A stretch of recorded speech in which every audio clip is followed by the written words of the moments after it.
শেষ হয়ে গেল ব্রাজিলের বিশ্বকাপ। নরওয়ের কাছে হেরে রাউন্ড অফ 16 থেকেই ব্রাজিলের বিদায়। অন্যান্য বিশ্বকাপগুলোতে তাও তো কোয়ার্টার ফাইনাল, সেমিফাইনাল পর্যন্ত যেতে পেরেছিল, কিন্তু এই বিশ্বকাপে রাউন্ড অফ 16-এই ব্রাজিলের পথ চলা থেমে গেল। নরওয়ে, আর্লিং হাল্যান্ডের নরওয়ে। এই আর্লিং হাল্যান্ড হতে পারেন সবচেয়ে বড় থ্রেট। ম্যাচের আগে এটা সবাই জানতেন, কিন্তু হাল্যান্ডকে ঠেকানোর কোনো কিছু ব্রাজিলের আসলে জানা ছিল না। দুইটা গোল তিনি করেছেন। পুরো ম্যাচে ওই দুইটা মোমেন্টে আর্লিং হাল্যান্ডকে দেখা গেছে এবং তাতেই ব্রাজিলের বিদায় ঘণ্টা তিনি বাজিয়ে দিয়েছেন। ব্রাজিল নিজেদের ঐতিহ্যের কঙ্কাল। এই ব্রাজিল আর সেই ব্রাজিল নাই। এই ব্রাজিল শুধুমাত্র নস্টালজিয়ায় আছেন। এই ব্রাজিল শুধুমাত্র মানুষের মুখে মুখে আছেন। কিন্তু এখন যেই ব্রাজিল, সেটা যে কোনো গড়পড়তা টিমের চেয়ে মোটেই ভালো কিছু নয়। সেই ব্রাজিলে একজনই আছেন সাম্বার শিল্পী, একজনই আছেন যোগ অভিনেতার প্রতিনিধি, শেষ প্রতিনিধি নেইমার। এবং তার শেষটাও কী ট্র্যাজেডিতে হলো দেখেন। ইনজুরি টাইমের শেষ মুহূর্তে পেনাল্টি থেকে তিনি একটা গোল শোধ করলেন এবং তাতে করে ওই অফসোসটা আরও অনেক বেশি করে বাড়ল যে নেইমার যদি ম্যাচের শুরু থেকে থাকতেন, যদি ওই সময়টা ব্রুনো গিমেরেজ যে ম্যাচের শুরুতেই পেনাল্টিটা মিস করেছেন, ওই সময় নেইমার থাকলে, নেইমার পেনাল্টি থেকে গোল করলে, গোলটা তো তিনি করতেনই এবং করতেন যে সেটা তিনি শেষেও বুঝিয়েছেন, তাহলে হয়তোবা সব কিছুই অন্যরকম হতো। না, কার্লো অ্যানচেলোত্তিকে এই ক্ষেত্রে দোষ দেওয়ার যায় না। হয়তোবা নেইমারের ফিটনেস হয়তোবা এখন আর 90 মিনিট খেলার মতো নাই, হয়তোবা তাই প্রথম একাদশে থাকার মতো না, কিন্তু এইটা ব্রাজিলকে পোড়াবে, অবশ্য কতইবার পোড়াবে। সেই 2002 বিশ্বকাপের পর থেকেই তো পোড়াচ্ছে। ব্রাজিল তাদের ফুটবল ইতিহাসে এই প্রথমবার 6টা বিশ্বকাপ চলে গেল যে তারা শিরোপা জিততে পারছে না, পারল না। এবং আদৌ এই ব্রাজিল আর কোনো দিন শিরোপা জিতবে কিনা, আদৌ আর কোনো ম্যাজিশিয়ান আসবেন কিনা, নেইমারই যেটা পারেননি, এর পরবর্তী প্রজন্মের তার যে উত্তরসূরি সহচর এখন যারা রয়েছেন, তারা ব্রাজিলকে আর কোনো দিন সেই হেক্সা, সেই 6 নাম্বার শিরোপা জেতাতে পারবেন। এই মুহূর্তে দাঁড়িয়ে অন্ততপক্ষে সেটা বিশ্বাস করা খুবই কঠিন। নরওয়ের বিপক্ষে এই ম্যাচের শুরুতেই তো ব্রাজিল এগিয়ে যাওয়ার সুযোগ পেয়েছিল। যখন সেই 13তম মিনিটেই পেনাল্টিটা পেয়ে যায় ব্রাজিল, রেফারি পেনাল্টি দেননি, ভিএআর নেয়ার পরে ব্রাজিল পেনাল্টিতে পায়, কিন্তু ব্রুনো গিমেরেসের শটটা নরওয়ের কিপার ঠেকিয়ে দিলেন এবং পুরো ম্যাচ জুড়েই সেই কীরকম দুর্দান্ত পারফর্ম তিনি করেছেন, একের পর এক সেভ তিনি করেছেন।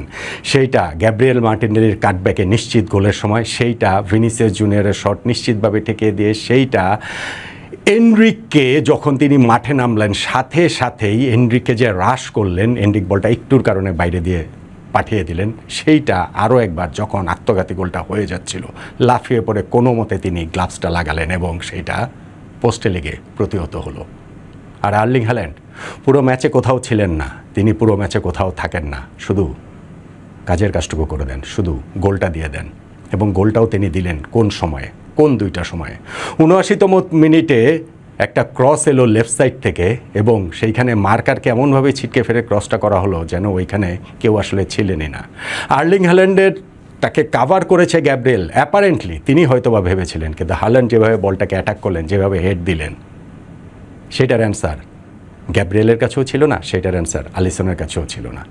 আর পরের গোলটা যে দিলেন ব্রাজিলের বক্সের ঠিক বাইরে, তাকে ওই রকম মোটামুটি 10 বিঘা জমি দিয়ে দিয়েছে যে এইখান থেকে তিনি ইচ্ছা মতো শট করতে পারেন এবং ঠিকই তিনি একটা বুলেট গতির শট করলেন। কমেন্টেটররা বলছিলেন মনে হচ্ছিল যেন তিনি শুটিং প্র্যাকটিস করছেন, নিতান্তই একটা প্র্যাকটিস, এবং শট করার সাথে সাথেই বোঝা গিয়েছে যে এই বলের গন্তব্য একমাত্র জালে। ওই যে 2টা গোল ব্রাজিল খেয়ে গেল একদম শেষ মুহূর্তে, এইটার অ্যান্সার এই ব্রাজিলের কাছে নাই। কেননা এই ব্রাজিলের কোনো ক্রিয়েটিভিটি নেই, কেননা এই ব্রাজিলের কোনো পেস নাই, কেননা এই ব্রাজিলের কোনো স্কিল নাই, কেননা এই ব্রাজিল সাম্বার যোগবনিতর আক্ষরিক অর্থে অপমান।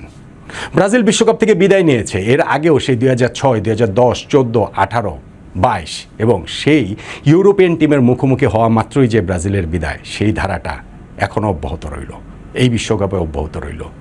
ইউরোপিয়ান কোচ কার্লো আনচেলোত্তিকে এনেও আসলে লাভ হলো না। ব্রাজিল এই ম্যাচে চান্স ক্রিয়েট করেছে, সেই চান্সগুলো কাজে লাগাতে না পারার আক্ষেপ থাকবে যে সেইগুলো যদি স্পেশালি পেনাল্টি মিসটা তো রয়েছে, এর বাইরেও কত কত সুযোগ ব্রাজিল পেয়েছে।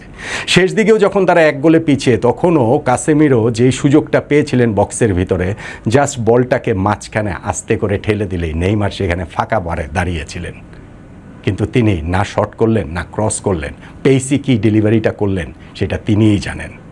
সো ব্রাজিল এখন আক্ষরিক অর্থেই ভীষণ রকমের অ্যাভারেজ, ভীষণ রকম গড়পট্টা ফুটবলারদের একটা দল। এই হলুদ রঙের জার্সিটা কেবলমাত্র তাদের ঐতিহ্যের কথা বলে, কেবলমাত্র সেই পুরনো আমলের জমিদারির কথা বলে, যেইখানে অনেক কিছু ছিল, কিন্তু বর্তমানটা ভীষণ রকমের বিবর্ণ, ভীষণ রকমেরই অন্ধকারাচ্ছন্ন।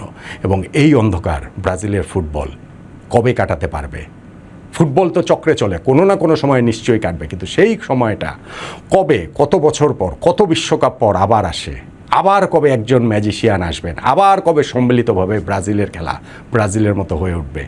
ওই প্রত্যাশা সমর্থকদের থাকবে। তবে এইবার যেইভাবে ব্রাজিলের বিদায় হলো, হাল্যান্ড যেভাবে বলে কয়ে ব্রাজিলকে গোল দিলেন, নরওয়ে যেভাবে বলে কয়ে ব্রাজিলকে হারালো, নরওয়ের কোচ ম্যাচের আগে যেভাবে বলেছেন যে ব্রাজিল এখন আর বিশ্ব ফুটবলের এমন কোনো দল না, মাঠের ফুটবলও তার দল সেটা প্রমাণ করে দিয়েছে। অবভিয়াসলি তার দলের গোলকিপার অনেকগুলো সেভ করেছে, অবভিয়াসলি সেইখানে তার ক্রেডিট রয়েছে, কিন্তু একই সঙ্গে ব্রাজিলিয়ানদের ব্যর্থতার কথাটাও আসলে ফুটবল বিশ্বকাপে, ফুটবল বিশ্বের ইতিহাসে এই 2026 বিশ্বকাপের খেরো খাতায় লেখা হয়ে থাকলো। আমার কাছে বরং